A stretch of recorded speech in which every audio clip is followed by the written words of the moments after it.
ॾिसी रहिया आहियो सिंध ग्रीन न्यूज़। मां आहियां गुलज़ार मंचालियो। ख़बरुनि जो सिलसिलो जारी आहे। हाणे ख़बरूं शामिल कंदासीं।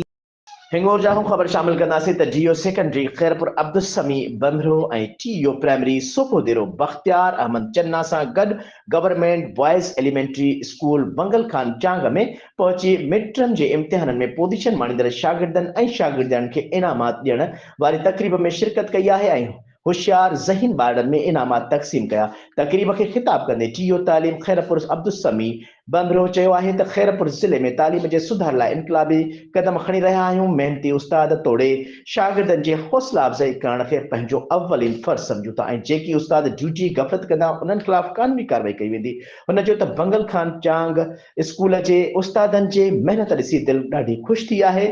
हुन चयो त नवां उस्ताद भर्ती थियण खां पोइ उस्तादनि जी खोट पूरी थी वेंदी, जंहिंसां तालीम अञा बहितर थींदी। हुन खां डी तालीम अब्दुल समी बमरो स्कूल में असेंबली अटेंड कई, जिते हेड मास्टर खैर मोहम्मद मंगने जो उस्ताद गुलाम रसूल चांग समेत समूरा उस्ताद मौजूद हुआ।